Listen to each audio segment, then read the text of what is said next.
দ্বাদশ শ্রেণীর আমার প্রিয় শিক্ষার্থীরা, ঢাকা কলেজ এবং দেশের অন্যান্য কলেজের সেই সব শিক্ষার্থী যারা 2021 সালে এইচএসসি পরীক্ষা দেবে, তাদের সবাইকে অনলাইন ক্লাসে স্বাগত জানাচ্ছি। আমি মোহাম্মদ আমিনুর রহমান, এআর, সহকারী অধ্যাপক, গণিত বিভাগ, ঢাকা কলেজ। প্রিয় শিক্ষার্থী, অনলাইন ক্লাস আজকে আমি তোমাদেরকে কণিক সম্পর্কে আলোচনা করতে যাচ্ছি। যদিও এই আলোচনা ইতিমধ্যে সম্পন্ন হয়েছিল, তথাপি তোমাদের সুবিধার জন্য আমরা আবারও এই জিনিসগুলো রিভাইজ করতেছি। তো তোমরা শুরু থেকে আমার সাথে থাকবে এবং যার যে জায়গাগুলোতে ঘাটতি রয়েছে সেগুলো পূরণ করে নেবে ইনশাল্লাহ। তো প্রিয় শিক্ষার্থী, আমরা কণিক সম্পর্কে যে আলোচনা করতে যাব, কণিক শুনলেই শুরুতে তোমাদের মধ্যে অনেক প্রশ্ন জাগে যে কণিক জিনিসটা কি আর এটা কেনই বা আমরা অধ্যয়ন করব। তো একটি কথা বলি যে কণিক হচ্ছে একটি বিন্দুর সঞ্চারপথ। গণিত হচ্ছে যে সঞ্চারপথ নিয়ে আলোচনা করে, সরল রেখা নিয়ে আলোচনা করে, বক্ররেখা নিয়ে আলোচনা করে, হিসাব নিকাশের অনেক বিষয় জড়িত। তো কণিক হচ্ছে এক ধরনের সঞ্চারপথ। আমি সেই বিষয়টিতে পরে যাব। তো একটি কথা বলে রাখি, ক্ষেত্রে ব্যবহার করতে পারি। তারপরে সুন্দর সুন্দর ডিজাইন, ইঞ্জিনিয়ারিং এবং আর্কিটেকচারাল যে ব্যাপারগুলো আছে সেখানেও আমরা কিন্তু এই কণিক লব্ধ জ্ঞানকে আমাদের থাকবে। প্রিয় শিক্ষার্থী, একটি সমতলে থাকবে একটি নির্দিষ্ট বিন্দু থাকবে। এটা আমি নির্দিষ্ট বিন্দু বলেছি, নির্দিষ্ট বিন্দু, এটার নাম আমরা দেব এস। আর একটি থাকবে নির্দিষ্ট সরল রেখা, এটা হলো আমাদের আমরা এটার নাম দিচ্ছি নির্দিষ্ট সরল রেখা। ওকে ওকে প্রিয় শিক্ষার্থী, তো এই যে দুটা থেকে একটি বিন্দু এমন ভাবে চলবে, এদিকে একটি চলমান বিন্দু কোথাও হয়তো আছে, এদিকে একটি চলমান বিন্দু আছে, এটা একটা আমরা পি গ্রহণ করলাম, এটার নাম দিলাম চলমান বিন্দু, চলমান বিন্দু। ওকে, তো এই বিন্দুটা এমন ভাবে চলবে যে এই নির্দিষ্ট বিন্দু থেকে তার দূরত্ব এবং নির্দিষ্ট সরল রেখা থেকে তার দূরত্বের অনুপাত সর্বদাই একটি কি হবে, ধ্রুব সংখ্যা হবে। তখন আমরা কি বলবো, এই বিন্দু যে পথটি রচনা করবে সেই পথটিকেই আমরা কি বলবো, কণিক বলবো। ঠিক আছে, তাহলে আমি তোমাদেরকে বলতেছি, এই জিনিসটা তোমাদের লিখে নাও যে কোন সমতলে, কোন সমতলে একটি নির্দিষ্ট বিন্দু এস, এবং এখানে এস আমরা নাম দিলাম, এবং একটি নির্দিষ্ট সরল রেখা, সরল রেখাটার আমরা নাম দিয়ে দিলাম, এখানে আমরা জেড এবং এটার নাম গ্রহণ করলাম এম, এম জেড। আমি বলে দিচ্ছি এম জেড থেকে একটি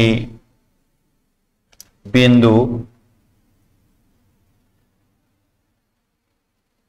এমন ভাবে চলে যে, তাহলে কোন সমতলে একটি নির্দিষ্ট বিন্দু এস ও একটি নির্দিষ্ট বিন্দু সরলরেখা এম জেড থেকে একটি বিন্দু, এই বিন্দুটার নাম আমরা দেব পি, এমন ভাবে চলে যে পিএস ইকুয়াল কি হবে, পিএস, এই যে পিএস ও কি হবে, পিএম, পিএম এর অনুপাত সর্বদা একটি ধ্রুব সংখ্যা, ধ্রুব সংখ্যা এখানে ই হয়। ঠিক আছে, ই হয়। তবে পি বিন্দুর গতিপথকে কণিক বলা হয়, কণিক বলে। এই হলো প্রিয় শিক্ষার্থী আমাদের কণিক সম্পর্কিত আমাদের তাত্ত্বিক সংজ্ঞা। তার মানে এই দূরত্বটা আমরা বলে দিই, এই যে একটি দূরত্ব বলে দিচ্ছি পিএস, ঠিক আছে, আর একটি দূরত্ব হচ্ছে আমাদের কত, পিএম।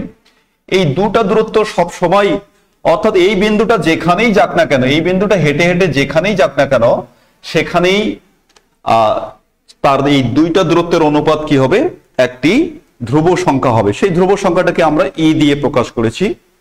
তাহলে এই চলমান বিন্দু পি এর গতিপথটাকে আমরা কি বলবো, কণিক বলবো। কণিক বিভিন্ন ধরনের হবে, আমি এখানে একটি গতিপথ তোমাদেরকে দেখিয়ে দিচ্ছি। সেটা দেখো, এইরকম একটি তোমাদের একটি গতিপথ হবে। এই যে একটি গতিপথ আমি দিলাম, এইটাই কিন্তু এই গতিপথটাই, দিস ইজ কণিক। ঠিক আছে প্রিয় শিক্ষার্থী, এই গতিপথটাই, এই সঞ্চার পথ, এইটাই হলো সঞ্চার পথ। এটাকে আমরা আরো হাইলাইটেড করে দিচ্ছি।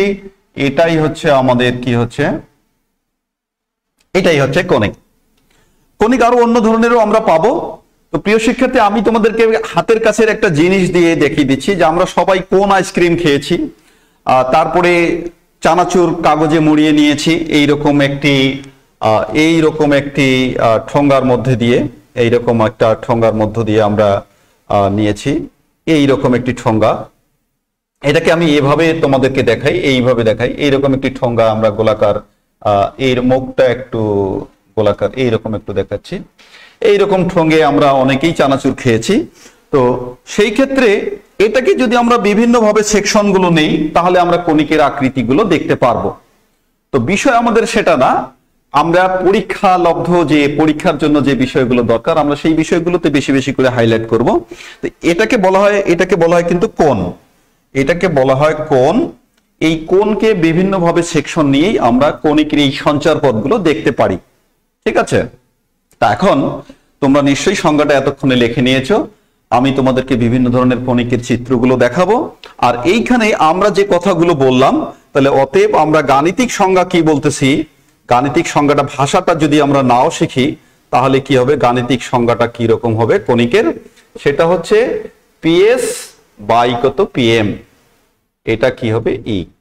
তো তোমাদেরকে যদি বলে যে কণিকের গাণিতিক সংজ্ঞা কি, যে এটা, এখানে এস হচ্ছে নির্দিষ্ট বিন্দু আর এমটা হচ্ছে নির্দিষ্ট রেখা। তো প্রিয় শিক্ষার্থী, এই নির্দিষ্ট বিন্দুটাকেই আমরা কিন্তু বলবো ফোকাস। কি বলবো, ফোকাস। আর এই নির্দিষ্ট রেখাটাকে আমরা বলবো নিয়ামক রেখা। ঠিক আছে, এই নির্দিষ্ট রেখাটাকে আমরা এখন বলবো, এর পরবর্তীতে আর নির্দিষ্ট রেখা না বলে কি বলবো, নিয়ামক রেখা। এটা তোমরা খেয়াল করবা, নিয়ামক রেখা। ঠিক আছে, আমরা এই রেখাটাই নিয়ামক রেখা। এরপরে আমরা দেখব যে কণিক কিন্তু তিন ধরনের হবে, অ্যাকচুয়ালি চার ধরনের, তবে একটিকে আমরা আলাদাভাবে আলোচনা করি। বৃত্ত কিন্তু কণিকের মধ্যে পড়বে। তো বৃত্ত যেহেতু আমরা ফার্স্ট ইয়ারে আলোচনা করেছি, বৃত্তের বিষয়টা এখানে আসবে না, আমরা অন্য বিষয়টাকে বলবো। আচ্ছা, তাহলে কণিকের বিভিন্ন ধরনের কণিককে আমি এখানে দেখাতে চাচ্ছি। প্রিয় শিক্ষার্থী, তোমরা একটু দেখে নাও। আজকের ক্লাস কিন্তু হচ্ছে 2021 সালের যারা পরীক্ষার্থী, তাদের জন্য এই ক্লাসটি আমরা রান করতেছি। তোমরা এখানে দেখে নাও। আমি কিন্তু এই যে গাণিতিক সংজ্ঞাটা কিন্তু তোমাদের জন্য রেখে দিলাম, কারণ এটার আমাদের প্রয়োজন আছে। প্রিয় শিক্ষার্থী, আমি বিভিন্ন কণিক বলে দিচ্ছি, বিভিন্ন কণিক। ওকে, বিভিন্ন কণিকের মধ্যে আমাদের প্রথমে আসবে, এখানে আসবে আমাদের পরাবৃত্ত। পরাবৃত্ত বা এটার ইংরেজি হচ্ছে প্যারাবোলা। ঠিক আছে, প্যারাবোলাটা কি রকম আমি তোমাদেরকে একে দেখাবো, পাশাপাশি তিনটা আঁকবো। এইরকম একটি থাকবে আমাদের, আমি সুন্দর করে তোমাদেরকে একে দেখাচ্ছি। ঠিক আছে, এটা হচ্ছে আমাদের, এটা আমি অক্ষ দিয়ে দিচ্ছি। এইখানে একটি বিন্দু থাকবে এস, আর এখানে একটি রেখা থাকবে, এখানে একটি চলমান বিন্দু থাকবে পি। তাহলে ঠিক আছে, দিস ইজ জেড। এই চিত্রটা হচ্ছে আমাদের পরাবৃত্ত। ঠিক আছে প্রিয় শিক্ষার্থী, তাহলে আমরা পরাবৃত্ত দেখলাম। এখন এই ক্ষেত্রে গাণিতিক সংজ্ঞাটা কি হবে, আমি গাণিতিক সংজ্ঞাটা তোমাদের পাশাপাশি লিখে দিচ্ছি। এখানে গাণিতিক সংজ্ঞা হচ্ছে পিএস, এক্ষেত্রে ই ইকুয়াল কি হবে 1। তখন গাণিতিক সংজ্ঞাটা কি হবে, আমাদের গাণিতিক সংজ্ঞা হবে, আমি সংক্ষেপে লিখে দিচ্ছি, গা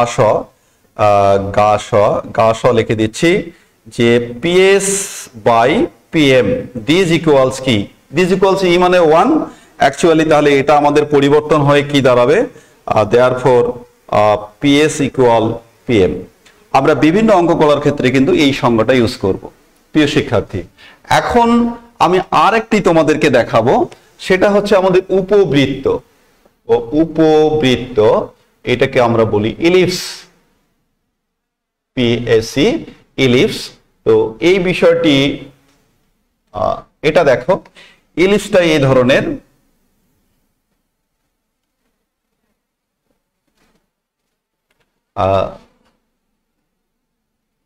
তোমরা একটু আর্ট করার সিস্টেমটাও একটু দেখে নাও।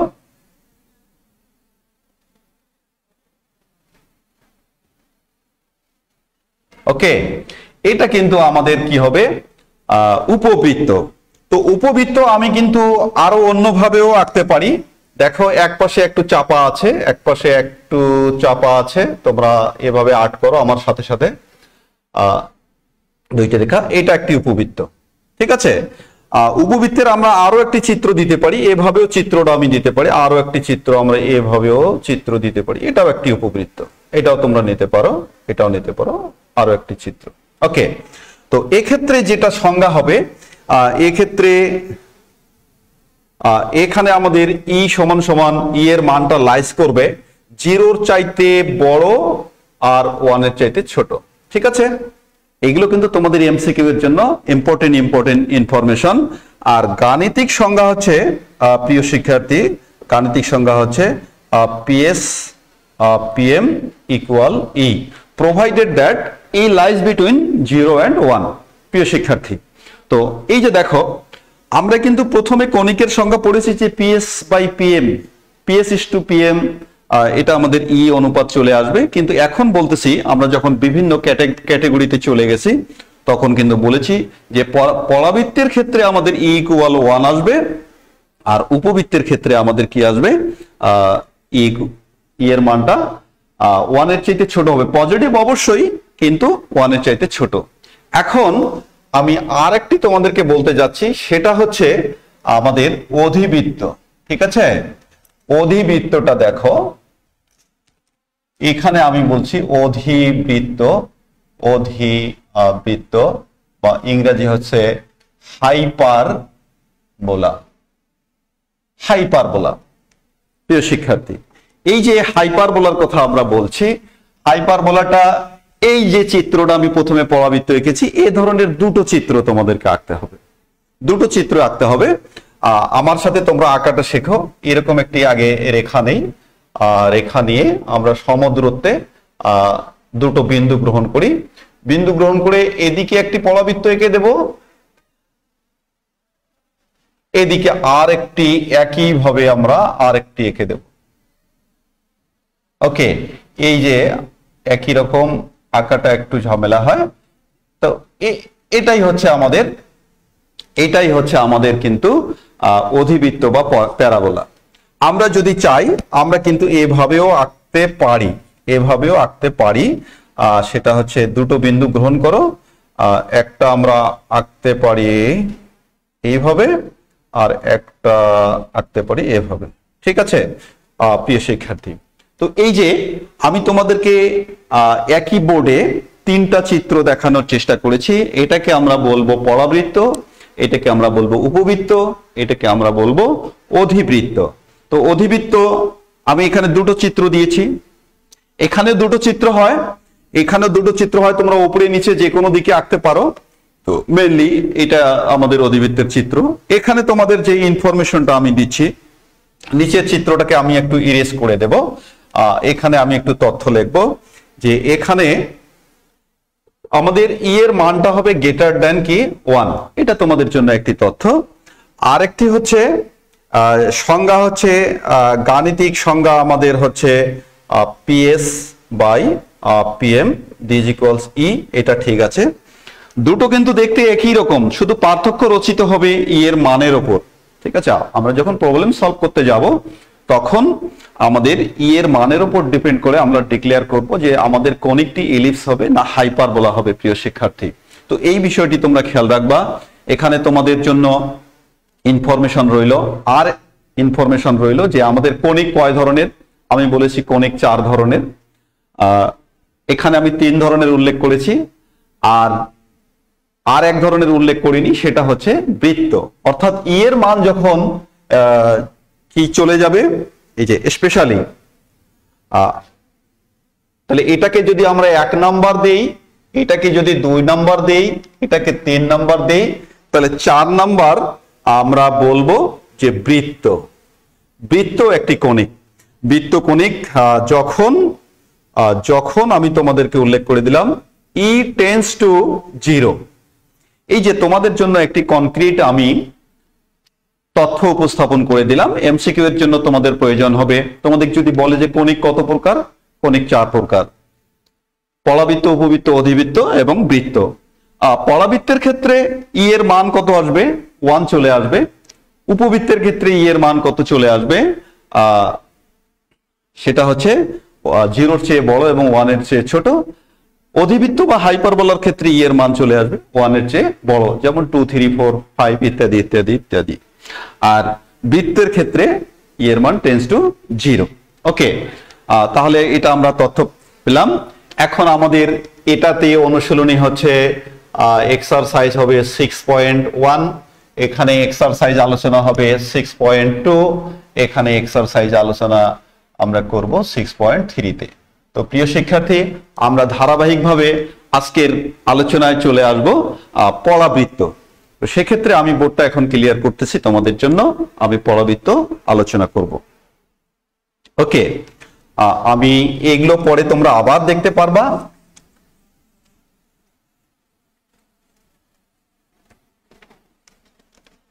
প্রিয় শিক্ষার্থী, আমাদের কণিকের আলোচনায় সবচেয়ে শিক্ষার্থীদের যে ঝামেলাটা হয়, তারা প্রথমে মনে করে যে এখানে অনেকগুলো সূত্র মনে রাখতে হয়। অ্যাকচুয়ালি সূত্রগুলো মনে রাখার অনেক সুন্দর টেকনিক আছে, আর তোমাদেরকে শুরুতেই পলাবৃত্তটা আঁকা শিখতে হবে। তোমরা যদি পলাবৃত্তটা আঁকা শেখো, তাহলেই কিন্তু তোমাদের অন্যান্য সকল সূত্র খেয়াল থাকবে। বিষয়টা এমন হবে যে তুমি না দেখে সবকিছুই, কে ডানে আছে, কে বামে আছে, কে উপরে আছে, কে নিচে আছে, কে কত দূরে আছে, এই মেজারমেন্ট গুলো তোমাকে জানতে হবে। তাহলেই সূত্রগুলো তুমি নিজের অর্জিত জ্ঞান থেকেই কিন্তু লিখতে পারবা। তো আমি সেই বিষয়টি তোমাদেরকে আলোচনা করতে যাচ্ছি। প্রথম যে সূত্রটা, তোমাদের কোনোই ট্রাবল হবে না যদি তোমরা আমার কথা ইনস্ট্রাকশন অনুযায়ী কাজটা করতে পারো। প্রিয় শিক্ষার্থী, তাহলে আমি তোমাদেরকে এই জিনিসটা আলোচনা করব যে পলাবৃত্তের আদর্শ সমীকরণ কত আছে? y স্কয়ার ইকুয়াল 4ax, যার শীর্ষ মূল বিন্দুতে এবং অক্ষ x অক্ষ বরাবর অবস্থিত। ঠিক আছে প্রিয় শিক্ষার্থী, আমি তোমাদেরকে একটি এখানে কিন্তু তথ্য দিলাম যে পলাবৃত্তের আমি আদর্শ সমীকরণ y স্কয়ার ইকুয়াল x, এই সমীকরণটা নিয়ে আমরা কাজ করব। কিভাবে সমীকরণটা আসছে এবং এখানে সংশ্লিষ্ট বিষয়াদি কি কি, এগুলো না জানলে কিন্তু আমরা কোনো প্রবলেম সলভ করতে পারবো না। ওকে, তো আমি এই সমীকরণটার পরিচয় দিয়েছি যে এর শীর্ষ হচ্ছে মূল বিন্দুতে, আর অক্ষ হচ্ছে কি, অক্ষ x অক্ষ বরাবর। তার মানে এখানে অক্ষ x অক্ষ বরাবর কথাটাতে কি বোঝা যাচ্ছে? যে পলাবৃত্তের নিজের একটি অক্ষ আছে, পলাবৃত্তের নিজের একটি অক্ষ আছে, আর স্থানাঙ্কের অক্ষ হিসেবে আমরা x অক্ষ y অক্ষ এটা আমরা জানি। তো সেই ক্ষেত্রে আমি তোমাদেরকে একটা চিত্র আঁকবো। আমি তোমাদের এই যে স্থানাঙ্কের অক্ষ এঁকে নিচ্ছি, আর তোমরা আমার সাথে বিষয়টা ক্লিয়ার করে নাও। তোমরা আমার সাথে আঁকো, দেখো যে প্রত্যেকটার উত্তর তোমরা কিন্তু নিজেরাই দিতে সমর্থ হবে এবং অঙ্কগুলো খুব সহজেই তোমরা করতে পারবা। তো এক্ষেত্রে আমরা এটাকে কি নিলাম? x অক্ষ, তোমরা এটা সবাই জানো, এটা হচ্ছে আমাদের কত ওয়াই অক্ষ। ওকে, তো এটা মূল বিন্দু ও নামকরণ করার কথা, কিন্তু আমরা পরাবৃত্তের খাতিরে আমরা এটার নামকরণ ও করব না, এটার নামকরণ আমরা দেব এ। প্রিয় শিক্ষার্থী, এটার নাম দেব এ। ঠিক আছে, তো এ যখন দেব, তো এটা যদি অক্ষ হয় তাহলে এর স্থানাঙ্ক কত? তোমরা নিশ্চয়ই উত্তর দিবা যে এর স্থানাঙ্ক তো মূল বিন্দু, তাহলে এটা অবশ্যই কি 0 0। আচ্ছা, তো আমরা এখন এই দিকে একটি যেহেতু পরাবৃত্তের ছবি তোমরা দেখে ফেলেছো, আমরা এদিকে একটা পরাবৃত্ত দিলাম, পরাবৃত্তের একটি পার্ট এদিকে দিলাম আর একটি পার্ট আমরা এদিকে দিলাম। এটা কিন্তু একটি ওপেন কার্ভ, তোমাদেরকে অ্যারো দিতে হবে, এটা অসীমে চলে গেছে ওপেন কার্ভ। এই বিন্দুটাকেই আমরা কি বলবো? এটাই হচ্ছে আমাদের শীর্ষ। এটাকেই আমরা কি বলবো? শীর্ষ। ঠিক আছে, এখন আমরা একটি নির্দিষ্ট বিন্দু, আমাদের এই যে শীর্ষ মূল বিন্দুতে এইখানে আরো একটি তথ্য নাও, উপকেন্দ্রটা কি? এইখানে একটু তথ্য নাও যে উপকেন্দ্র এক্স অক্ষের উপর, এক্স অক্ষের উপর। ঠিক আছে, এটা নিলে তোমাদের জন্য আরো ভালো হবে। উপকেন্দ্রটা এক্স অক্ষের উপর, ঠিক আছে, উপকেন্দ্র এক্স অক্ষের উপর, এটাকে আমরা এস দিলাম। তো প্রিয় শিক্ষার্থী, আমরা যদি চলমান বিন্দু দিয়েই তো এটা পথ রচিত হয়েছে, তাহলে চলমান বিন্দু আমরা এখানে একটি পি গ্রহণ করি, যার স্থানাঙ্ক আমরা নিলাম X and Y. X Y আমরা গ্রহণ করেছি। একটু আগেই আমরা পরাবৃত্তের সংজ্ঞা শিখেছি যে পি বিন্দুটা এমন ভাবে চলবে যে এই যে পিএস যে ডিস্টেন্সটা আছে, এই ডিস্টেন্স এবং এখান থেকে সমান দূরত্বে আর একটি আমরা রেখা পাবো। এই পিএস এর সমান দূরত্ব, এদিকে আমরা একটা পিএম দূরত্ব নিয়ে একটি রেখা নেব, এখানে এম বিন্দু একটা গ্রহণ করো, এখানে একটি রেখা নেব। ঠিক আছে, ওকে, এই বিন্দুটাকে আমরা জেড দিলাম। এখানে একটা জিনিস দেখো যে এই বিন্দুটাই যখন হেঁটে হেঁটে হেঁটে হেঁটে এই জায়গায় চলে আসবে, তখন কিন্তু এস ইকুয়াল এজেড হয়ে যাবে। কারণ আমাদের সংজ্ঞা কি?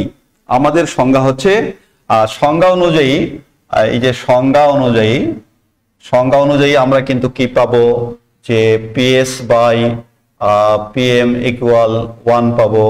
তারপরে এই বিন্দুটার ক্ষেত্রে যদি আমি এর বিন্দুর ক্ষেত্রে যদি বলি, তাহলে আমরা কি পাবো?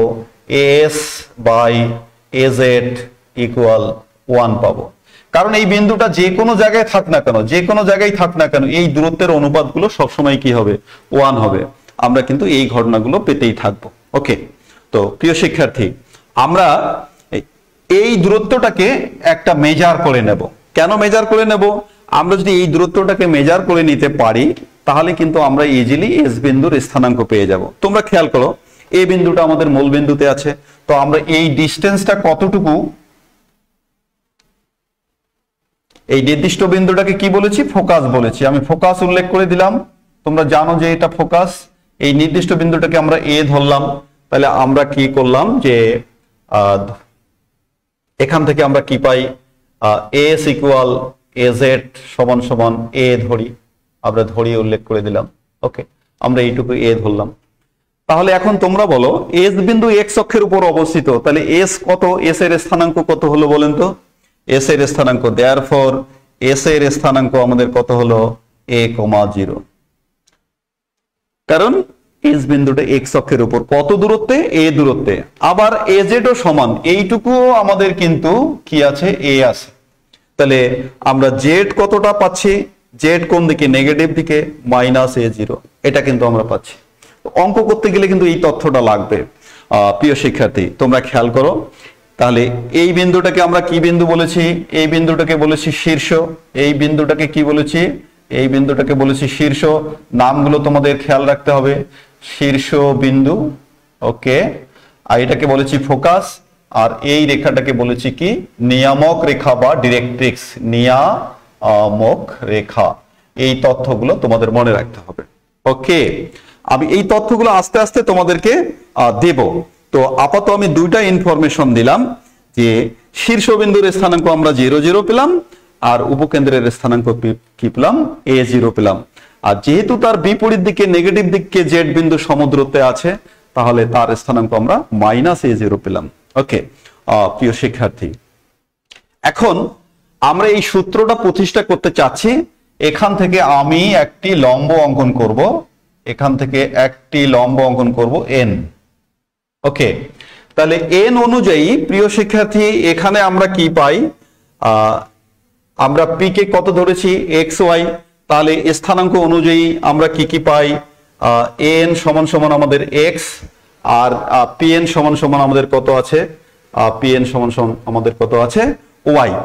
সেক্ষেত্রে তোমাদের sn কত আসবে বলেন দেখি, sn কত আসবে, sn কত আসবে, n মাইনাস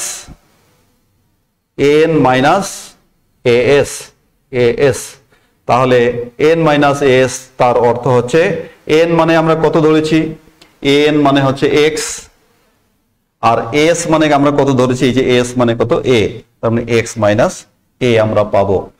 প্রিয় শিক্ষার্থী এটা খেয়াল রাখেন। ওকে, এগুলো কিন্তু আমাদের স্থানাঙ্ক অনুযায়ী আমরা প্রথম পত্র যে স্থানাঙ্ক জ্যামিতি শিখেছি সেখানেই এই জ্ঞানগুলো আমরা অর্জন করেছি। তো আমরা এইটুকু পেলাম। এখন আমরা এই বিষয়টিকে কাজে লাগাবো। আমাদের পি বিন্দুর যে গতিপথ, জেনারেল যে আমরা চলমান বিন্দুটাকে ধরেছি, সেই বিন্দুটাকে আমরা নিয়ে আসব। ওকে, তাহলে সংজ্ঞানুসারে আমরা এখান থেকে কি পাই, সংজ্ঞানুসারে আমরা কি কি পাচ্ছি প্রিয় শিক্ষার্থী, যে PS by PM this equals কত পাচ্ছি আমরা 1। এখান থেকে আমরা কি পাচ্ছি, PS ইকুয়াল আমরা পাচ্ছি PM, PS ইকুয়াল PM পাচ্ছি। এখন PM কে দেখেন, PM মানে আমরা কি Z10 লিখতে পারি, PM মানে আমরা কি লিখতে পারি, Z10 লিখে দিতে পারি, Z10 লিখে দিতে পারি। ঠিক আছে, Z10 লিখে দিলাম। PS আমাদের থাক, PS থাকলো। আর Z10 কে আমরা কি লিখতে পারি, Z10 কে তোমরা ভালো করে লেখো। Z10 কে আমরা লিখতে পারি AZ প্লাস AN, এখানে আমরা লিখতে পারি AZ প্লাস কত AN। প্রিয় শিক্ষার্থী AZ প্লাস AN লিখতে পারি। ওকে, AZ প্লাস AN। এখন তোমরা ভালো করে খেয়াল করো যে আমি এখানে চলে আসব, এই জায়গাটা একটু খালি করে নেব। PS, তা PS এর মানে কি, PS মানে কি আপনার, PS মানে এই যে সমকোণী ত্রিভুজ থেকে PS মানে আমরা কি কি পাচ্ছি, আমি আরো লিখতেছি যে PS মানে হচ্ছে আমাদের AZ মানে কত পেলাম আমরা, AZ মানে হলো A, আর AN মানে কত X। এখন আমরা যদি স্কয়ার করে নেই তাহলে তোমাদের সুবিধা হচ্ছে PS square equal A plus X whole square. প্রিয় শিক্ষার্থী PS স্কয়ার মানে এই যে সমকোণী ত্রিভুজে, এই যে সমকোণী ত্রিভুজে PS স্কয়ার মানে কি একটু বলেন। তাহলে এটা একটা সমকোণী ত্রিভুজ, অতিভুজের স্কয়ার মানে কি হচ্ছে আমাদের ভূমি স্কয়ার প্লাস লম্ব স্কয়ার। তাহলে এক্ষেত্রে আমরা কি করে দিতে পারি, ভূমি স্কয়ার প্লাস লম্ব স্কয়ার, তার মানে SN square plus PN square, okay, equal A plus X whole square. প্রিয় শিক্ষার্থী, তো আমরা এই জায়গাটাতে চলে আসি। দেখো খুব সুন্দর সুন্দর জিনিসগুলো চলে আসবে তোমাদের জন্য, খুব সুন্দর সুন্দর জিনিসগুলো চলে আসবে। এই ক্ষেত্রে আমি তোমাদের এইখানে নিয়ে আসলাম।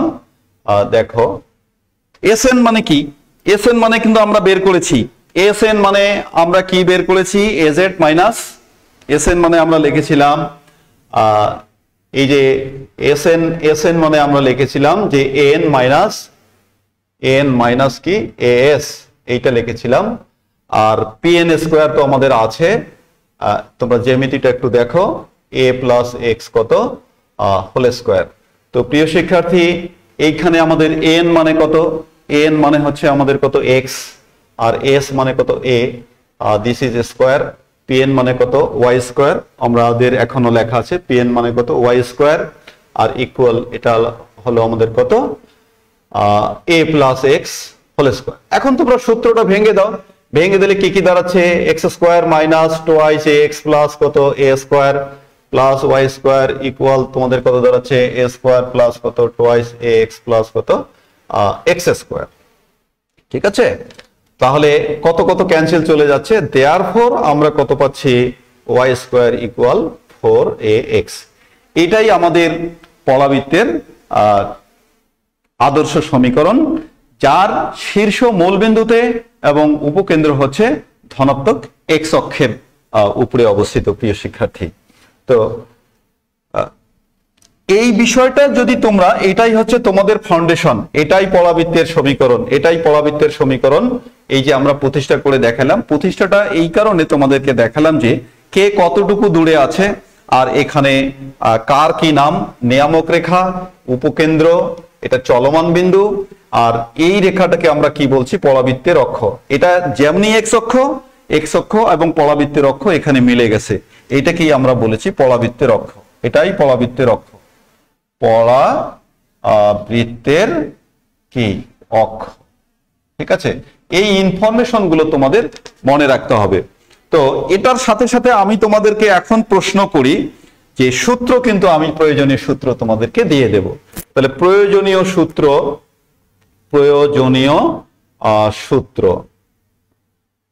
পরাবৃত্তের সমীকরণ কত, সমীকরণটা খেয়াল রাখো, কার জন্য তুমি সূত্রটা মনে রাখতেছো সেটা খেয়াল করো। সমীকরণ হচ্ছে ওয়াই স্কোয়ার ইকুয়াল 4ax, এর জন্য আমি মনে রাখতেছি। তাহলে 1 নাম্বার সূত্র আমি তোমাদেরকে বলি যে শীর্ষ কত, প্রিয় শিক্ষার্থী, শীর্ষ কত, শীর্ষটা আমাদের মূলবিন্দুতে, তাহলে এর স্থানাঙ্ক কিন্তু তোমরা কত পাবা, 0 0। ওকে,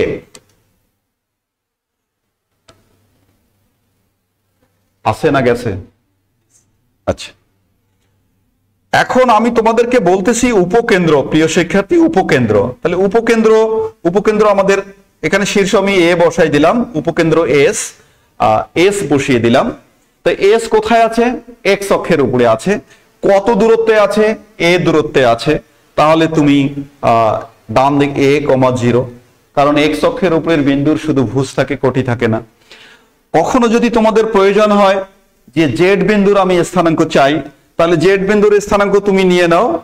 জেড কত আসবে তোমাদের, জেড হচ্ছে পরাবৃত্তের অক্ষ এবং নিয়ামকের ছেদবিন্দু, পরাবৃত্তের অক্ষ এবং নিয়ামকের ছেদবিন্দু। তাহলে জেড কে আমরা লিখতে পারতেছি, প্রিয় শিক্ষার্থী, -a0।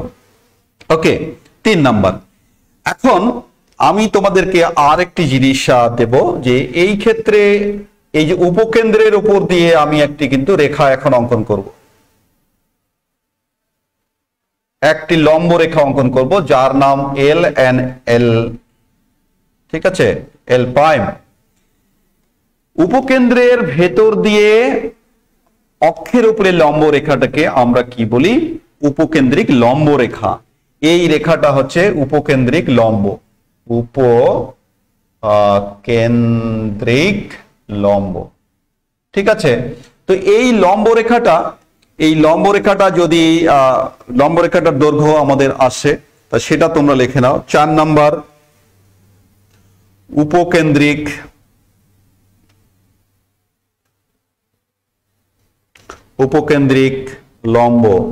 লম্বের দৈর্ঘ্য।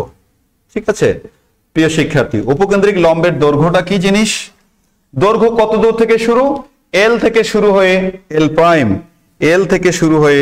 এল প্রাইম, এটার দৈর্ঘ্য কিন্তু তোমাদের চলে আসবে 4a। অর্থাৎ এই যে আমরা এ ধরেছি তার 4 গুণের সমান। এখন তোমরা প্রশ্ন করতে পারেন, স্যার 4a কিভাবে আসলো, 4a কিভাবে আসলো, সেটাও আমরা বের করতে পারি। তুমি একটা বিন্দু, এই বিন্দুর স্থানাঙ্ক এটা আমরা বসাই দিয়ে সেটা আমরা বের করে নিতে পারবো। এই বিন্দুর ক্ষেত্রে এই বিন্দুর ভুজ কিন্তু এইটুকুর সমানই হবে। ঠিক আছে, এই বিন্দু যদি কত হয়, আমরা যদি এল বিন্দুকে, এল কে আমরা বলতে পারি কি, এল এ কমা মনে করো আলফা বা এ কমা বিটা। তা এ কমা বিটা বিন্দুটা দিয়ে তুমি এই সমীকরণটাকে স্যাটিসফাই করলে তুমি কিন্তু কোটিটা পেয়ে যাবা। সেখান থেকেই আমরা এই কোটিটা পেয়ে যাব, সেখান থেকে আমরা 4a পেয়েছি, এটা তুমি লিখবেন। এখন 5ম নাম্বার সূত্র যেটা আমরা চলে যাব, প্রিয় শিক্ষার্থী, যে উপকেন্দ্রিক লম্বের সমীকরণ, উপকেন্দ্রিক লম্বের সমীকরণ সমীকরণ আমাদের আসবে। আচ্ছা, সমীকরণ কি? এই রেখাটার সমীকরণ। তা সমীকরণটা আমাদের কি ওয়াই অক্ষের প্যারালাল অফকোর্স, এবং কত দূরত্বে গিয়ে প্যারালাল? এ দূরত্বে গিয়ে প্যারালাল। আমরা জ্যামিতিতে কি শিখেছি যে ওয়াই অক্ষের সমান্তরাল রেখার সমীকরণ এক্স ইকুয়াল এ, অর্থাৎ কত দূরত্বে, তাহলে সেই সমীকরণটা আমরা বলবো এক্স ইকুয়াল এ। একইভাবে এটা কিন্তু ডান দিকে আছে, ডান দিকে আছে আমার পজিটিভে। আমি যদি নিয়ামকের সমীকরণ চাই, নিয়ামকটাও ওয়াই অক্ষের প্যারালাল কিন্তু বাম দিকে আছে, সেটা কি? তাহলে নেগেটিভে। আমি উপরে লিখে দিচ্ছি প্রয়োজনীয় সূত্রগুলো। তো এইভাবে তোমরা চিত্র আঁকা শিখবা এবং নিজেরাই ইমাজিন করবা কে কোন পাশে আছে। আমি এবার 6 নম্বর সূত্র দিচ্ছি যে নিয়ামক রেখার সমীকরণ, নিয়ামক রেখার সমীকরণ। প্রিয় শিক্ষার্থী, এটা হচ্ছে x ইকুয়াল মাইনাস এ, এভাবে লেখ, কারণ এটা তো নেগেটিভ দিকে আছে, এটা নেগেটিভ দিকে আছে। তাহলে আমরা এই বিষয়টি পেয়ে যাব। তা মোটামুটি এটা গেল আমাদের সূত্র। এই সূত্রগুলো দিয়েই কিন্তু আমরা অঙ্ক করতে পারবো। তোমরা আরো যদি খেয়াল রাখতে পারো, এই যে এল বিন্দুর স্থানাঙ্ক আমরা কিন্তু পেয়ে যাব, এল বিন্দুর স্থানাঙ্ক a, টুয়াইস এ পাবো, আর এল প্রাইমের স্থানাঙ্ক পাবো a মাইনাস কত টুয়াইস। তোমাদেরকে যে কথাটি বললাম যে এল বিন্দুর স্থানাঙ্ক a বিটা ধরে, এই বিন্দুটা যেহেতু আমাদের পরাবৃত্তের উপরে অবস্থিত, এই বিন্দুটা ভুজের জায়গায় ভুজ বসাও, কোটির জায়গায় কোটি বসাও, বিটার মান তোমরা পাবা, বিটার মান পাবা প্লাস মাইনাস টুয়াইস এ পাবা। তা টুয়াইস এ উপরেরটা 2a হবে আর নিচেরটার কত হবে? মাইনাস 2a হবে। এই হলো আমাদের বিষয়। প্রিয় শিক্ষার্থী, সেই কারণে আমি তোমাদেরকে বিন্দুটা লিখে দিলাম। এগুলো কিন্তু আমাদের পর্যায়ক্রমে প্রয়োজন হবে। আমি অন্য যে বিষয়টি বলতে চাচ্ছি তোমরা সেটা খেয়াল রাখো, এগুলো এমসিকিউ এর জন্য কিন্তু তোমাদের প্রয়োজন হবে। এই যে আমি তোমাদেরকে অক্ষ দিলাম, যদি এ কিন্তু গ্রেটার দেন 0, আমাদের এই চিত্রটা যদি এইটা হয়, তাহলে এটার সমীকরণ আমরা পেলাম y স্কয়ার ইকুয়াল 4ax। আবার যদি এ কিন্তু ধনাত্মক সংখ্যা, অবশ্যই ধনাত্মক সংখ্যা। আবার যদি চিত্র যদি এমন হয়, এটা দেখো আমাদের এ পাশেও চিত্র আসতে পারে, এ পাশেও চিত্র আসতে পারে, এটা হচ্ছে y square equal minus 4ax চিত্র। এটা ওপেন কার্ভ, এগুলো খেয়াল রাখবা। এই চিত্র দিয়েও কিন্তু তোমাদের এমসিকিউ হতে পারে। y square equal 4ax, y square equal minus 4ax। আমরা আর একটি চিত্রে চলে যাব প্রিয় শিক্ষার্থী, সেই সূত্র আমি উল্লেখ করে দিচ্ছি। তো এই সূত্রগুলো তোমাদের প্রয়োজন হবে, এটাই তোমাদের বেসিক। এরপরে কিন্তু এই ফাউন্ডেশন গুলোই একটু চেঞ্জ করে আমরা কিন্তু অন্য সূত্রগুলো পাবো। সেটা কি রকম আমি শুধু হেডিংটা উল্লেখ করে দিচ্ছি, আর অন্যান্য সূত্রগুলো আমি তোমাদেরকে বলে দেব। এই জিনিসটা দেখো যে এক্স স্কয়ার পরাবৃত্তের আদর্শ সমীকরণ হচ্ছে এক্স স্কয়ার ইকুয়াল 4 কত? আমরা এ দিয়েও লিখতে পারি, বি দিয়েও লিখতে পারি। আমি বি দিয়ে লিখলাম, তাদের একটু সুবিধা পাবা। এর ছবিটা কেমন হবে, এর ছবিটা আমি উল্লেখ করে দিচ্ছি তোমাদেরকে। এবার কিন্তু আমি যার শীর্ষ মূল বিন্দুতে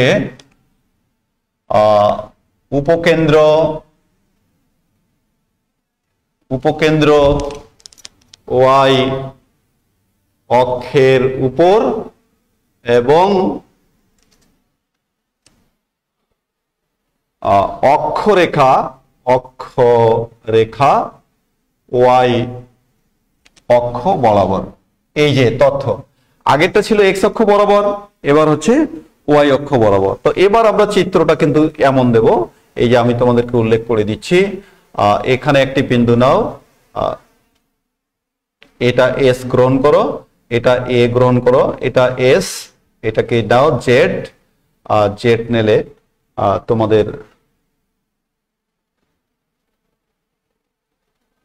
এই যে এবার চিত্রটা হলো এইরকম। ঠিক আছে, এইরকম চিত্র। এখন তোমরা যদি এখানে যদি একটা চলমান বিন্দু যদি পি গ্রহণ করো এক্স অ্যান্ড ওয়াই, তাহলে চিত্রটা হবে এই যে এরকম। আমি এসটা একটু সরাই দিচ্ছি, পিএস আর এটা হলো কত পিএম। এইখানে আমরা এই দূরত্বটাকে বলতেছি বি, এই দূরত্বটাকেই বলতেছি কত বি।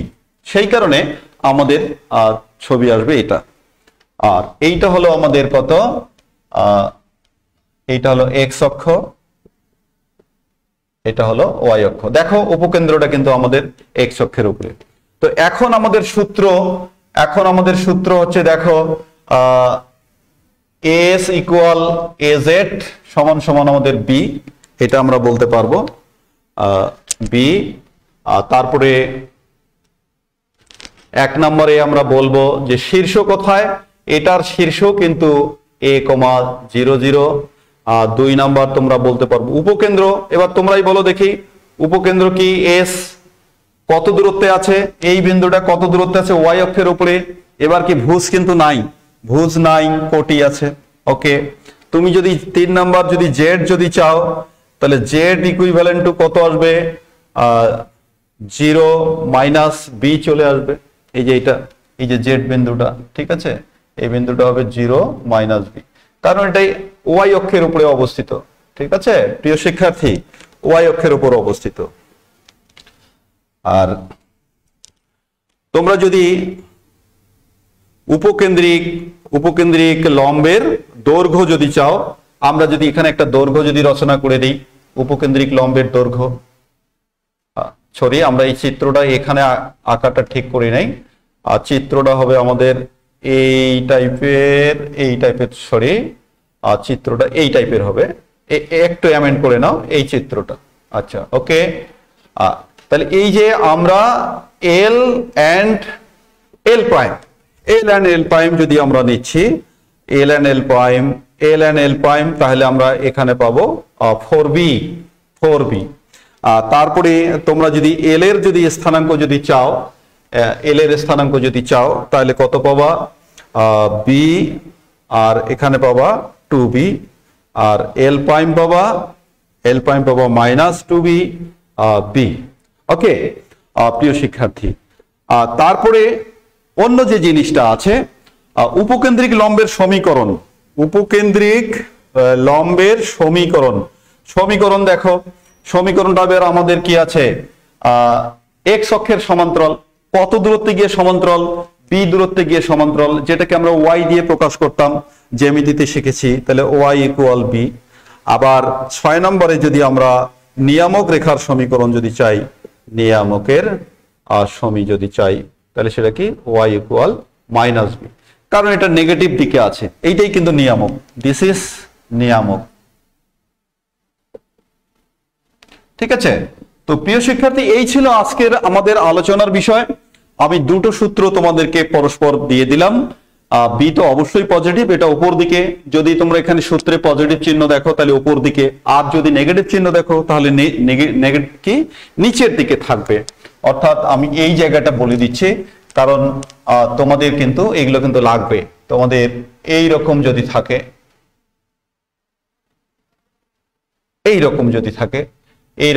থাকে এক্স অক্ষ, এক্স প্রাইম, ওয়াই অক্ষ, ওয়াই প্রাইম, এটার সমীকরণ কি হবে, x square equal minus 4by। আর এখানে এ বি কিন্তু কোনো ম্যাটার না, এটা কিন্তু প্রকৃতপক্ষে এ বি কোনো প্রকৃত ম্যাটার না, এটা এ দিয়েও থাকতে পারে, বি দিয়েও থাকতে পারে। শুধু তোমরা দ্বিঘাত দেখবা, কার দ্বিঘাত। প্রথমটা যখন আমরা দিয়েছিলাম ওয়াই স্কোয়ারের দ্বিঘাত, তখন কিন্তু আমাদের উপকেন্দ্রটা ছিল এক্স অক্ষের উপরে। এখন যখন এক্স এর দ্বিঘাত, উপকেন্দ্রটা যাচ্ছে ওয়াই অক্ষের উপরে। তো এই টেকনিকগুলো তোমাদেরকে মনে রাখতে হবে কোনটা কার জন্য। আমরা আগামী দিনে এই সূত্রগুলো ধরে ধরে আমরা কিন্তু প্র্যাকটিসে চলে যাব। কণিকের একটি বিপদ হচ্ছে যে প্রথমেই অনেকগুলো সূত্র মনে হয়, কিন্তু পরে যখন আমরা প্র্যাকটিসে চলে যাই আস্তে আস্তে আমাদের কিন্তু সেই বিষয়গুলো একবারে ক্লিয়ার হয়ে যায়, প্রবলেমগুলো খুব সহজ, সলভ করতে সহজ। আর আমি যে সূত্রটা এস্টাবলিশ করে দিয়েছি সেই সূত্রটা কিন্তু তোমাদেরকে খুব ভালো করে রপ্ত করতে হবে, এবং তার কৌশল হচ্ছে ছবিটাকে তোমরা না দেখে আঁকা শিখবা। অর্থাৎ সামনে কে ডানে আছে কে বামে আছে, কত দূরত্বে আছে, যেমন আমরা নিয়ামক রেখার কথা বলেছি এবং উপকেন্দ্রিক লম্বের কথা বলেছি, একটা ডানে একটা তার বিপরীত দিকে। তো প্রিয় শিক্ষার্থীরা, তোমরা ক্লাসের সাথে নিয়মিতভাবে সংযুক্ত থাকো। আমি তোমাদের নিয়মিত এই ক্লাস দিতে থাকবো। আর তোমাদের কোনো কমেন্টস, তোমাদের কোনো প্রশ্ন থাকলে তোমরা জানাবে। আজকে তোমাদের সবার সুস্বাস্থ্য এবং মঙ্গল কামনা করে শেষ করছি। আর একটি কথা, যে তোমাদের একটা সুবর্ণ সুযোগ, এবার সবাই, আমরা প্রত্যাশা করি সবাই যেন ভালো রেজাল্ট করো, ভালো, যেহেতু সিলেবাস অল্প, সবাই যেন ভালো রেজাল্ট করো। তো সবার সুস্বাস্থ্য এবং সার্বিক মঙ্গল কামনা করে আজকের অনলাইন ক্লাস শেষ করছি। সবাইকে ধন্যবাদ।